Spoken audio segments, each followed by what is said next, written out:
Hello all, hope you all are well. तो चलिए आज एक इंपॉर्टेंट क्वेश्चन डिस्कस करते हैं। बेसिकली ये जो क्वेश्चन आया था ये 2 मार्क में आया था और इस साल के बोर्ड एग्जाम में आया है। So let us see what the question speaks और उसको किस तरीके से हमको सॉल्व करना है। तो क्वेश्चन क्या दिया हुआ है देखिए, the coordinates of the centre of a circle are 2a, a-7। एक सर्कल दे दिया हुआ है और उसके सेंटर का कोऑर्डिनेट दे दिया हुआ है। क्या दे दिया हुआ है? 2a, a-7। फिर क्या बोला है? फाइंड द वैल्यू ऑफ ए। ये ए के टर्म्स में दिया है ना कोऑर्डिनेट्स, तो क्या बोला है? Find the value of A if the circle passes through the point 11, -9 and has diameter of 10√2 units. क्या क्या दे दिया मेरे को? बोला कि सर्कल एक पॉइंट से पास कर रहा है जिस पॉइंट का कोऑर्डिनेट है 11, -9 और बोल रहा है उस सर्कल का जो डायमीटर है उसका वैल्यू कितना है? 10√2 यूनिट्स है। तो क्वेश्चन को इस तरीके से देखोगे तो थोड़ा सा कंफ्यूजन आ रहा है। आप क्या करो, इसको पेन एंड पेपर से मतलब एक ड्राइंग बना दो, ठीक है ना? पेपर पे ड्राइंग बना दो। ड्राइंग बनाने के बाद आपको क्या हो जाएगा? बहुत इजी हो जाएगा। कैसे? देखिए, आप एक सर्कल बनाइए। मैंने सर्कल ले लिया। सर्कल लेने के बाद वो बोल रहा है जो सेंटर है उसका पॉइंट का कोऑर्डिनेट कितना है? 2a, a-7। तो सेंटर ऑफ द सर्कल मैंने ये ले लिया, ठीक है, o। तो ये मैंने क्या ले लिया? o। और o की कोऑर्डिनेट कितनी दे दी है? 2a, a-7। ठीक है, ये उसका कोऑर्डिनेट दे दिया हुआ है। फिर क्या बोल रहा है? Find the value of A if the circle passes through the point 11, -9। ठीक है, आप कोई भी एक पॉइंट ले लीजिए। सपोज मैंने ये पॉइंट ले लिया सर्कल पे, ठीक है, और इसका कोऑर्डिनेट ले लिया 11, -9। क्या ले लिया? 11, -9। सर्कल पे कोई भी एक पॉइंट ले लिया।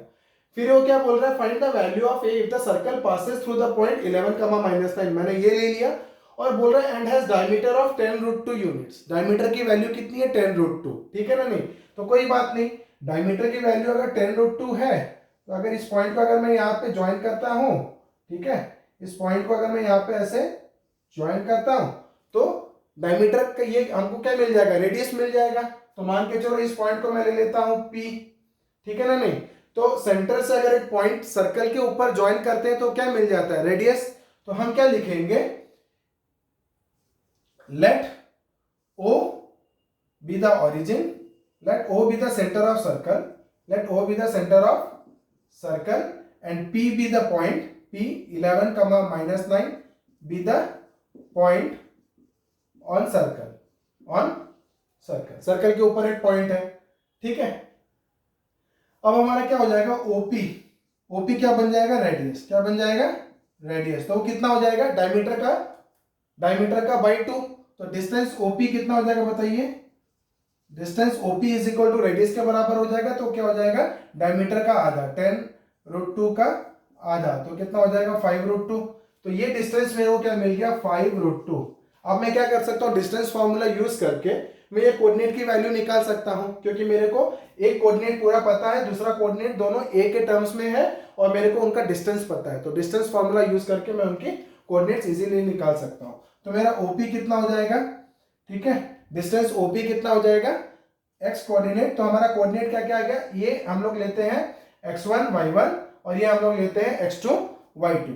तो कितना हो जाएगा बताइए? √x2 - x1 का whole square plus y2 - y1 का whole square.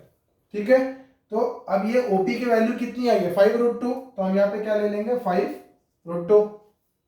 Now which implies, अब कितना हो जाएगा? देखो हम क्या करते हैं, ये स्क्वायर रूट को हटा देते हैं। क्या करते हैं? स्क्वायर रूट को हटा देते हैं। तो स्क्वायर रूट को अगर हम लोग करेंगे तो दोनों साइड स्क्वायर रूट हटाने के लिए क्या करना पड़ेगा? दोनों साइड स्क्वायरिंग करना पड़ेगा। तो इसका स्क्वायर रूट तो हट गया और इधर कितना आ जाएगा मेरा?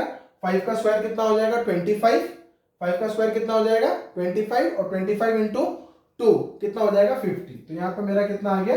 50। अब मेरा स्क्वायर रूट तो हट गया क्योंकि मैंने यहाँ पे क्या कर दिया? स्क्वायर कर दिया। अब मैं वैल्यू डाल दूंगा x2 - x1। x2 - x1 मतलब कितना हो जाएगा? 2a - 11। तो कितना हो जाएगा? ये 2a - 11 का होल स्क्वायर। क्यों? 2a x2 - x1 तो 2a - 11। वैसे ये क्या हो जाएगा? y वाले माइनस करने पड़ेंगे। तो a - 7 माइनस ऑफ -9 है ना? तो ये कितना हो जाएगा? a - 7। तो ये क्या था? y2 हो गया। फिर एक माइनस आएगा तो माइनस ऑफ -9, माइनस ऑफ -9। तो ये कितना हो जाएगा हमारा? +9। मैं डायरेक्टली यहाँ पे लिख दे रहा हूँ, क्या हो जाएगा ये +9 का होल स्क्वायर। ठीक है, अब हम लोग का ये कितना आ जाएगा, इसको स्क्वायरिंग करेंगे तो कितना हो जाएगा, 2a का होल स्क्वायर कितना हो जाएगा 4a स्क्वायर प्लस 11 का स्क्वायर हो जाता है 121 माइनस कितना हो जाएगा 2 2 जा 4, 4 इंटू 11 माइनस 44a।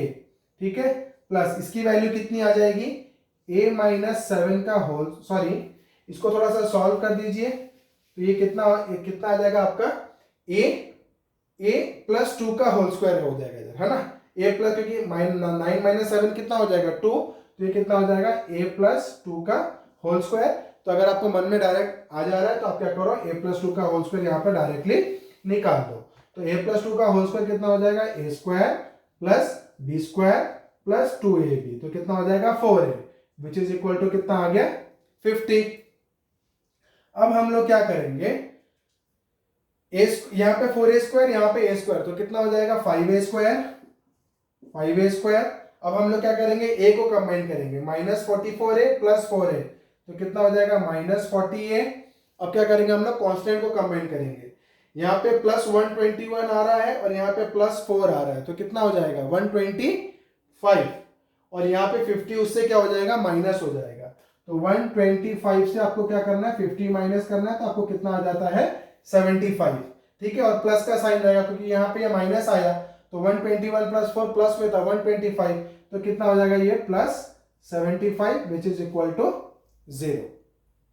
ठीक है, अब देखिए इसमें से आपको क्या कॉमन आ रहा है, 5 कॉमन आ रहा है, तो 5 कॉमन ले जाइए, 5 कॉमन लेंगे तो कितना बचा a स्क्वायर माइनस 5 8 जा 40a प्लस कितना बचेगा 15 5 जा 75, तो इक्वल टू 0।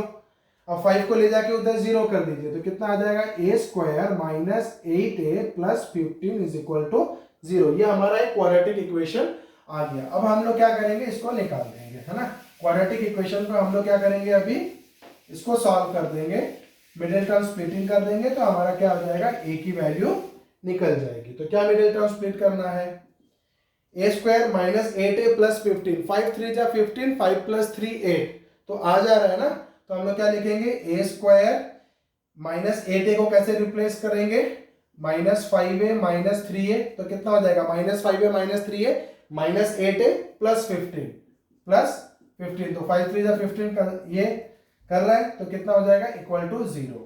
अब क्या करो, इसमें से आप a कॉमन लाओगे तो कितना बचेगा a माइनस 5, इसमें से माइनस 3 कॉमन ले आओगे तो कितना बचेगा a minus 5 is equal to 0। अब दोनों में क्या कॉमन आ जाएगा a माइनस 5, और इसके पास a माइनस 5 बाहर निकल गया तो इसके पास क्या बचा a, और इसका a माइनस 5 बाहर निकल गया तो इसके पास क्या बचा माइनस 3 इज इक्वल टू 0। अब इससे क्या पता चलता है, या तो a minus 5 is equal to 0 होगा, नहीं तो a minus 3 is equal to 0 होगा। तो यहाँ पे क्या हो गया a इज इक्वल टू 5, और यहाँ वैल्यू क्या हो जाएगा a इज इक्वल टू 3। तो हमको पूछा था find the values of a, so what are the values of a, 5 and 3, so the values of a are 5 and 3। ठीक है, तो इस तरीके से हमने क्या किया, जो क्वेश्चन आया था उसको इजीली डिकोड करके हमने क्या किया, उसको निकाल दिया। तो ये 2 मार्क्स में आया था, थोड़ा सा लंबा है बट इसको आप और थोड़ा सा स्पीड अप करके कर सकते हो।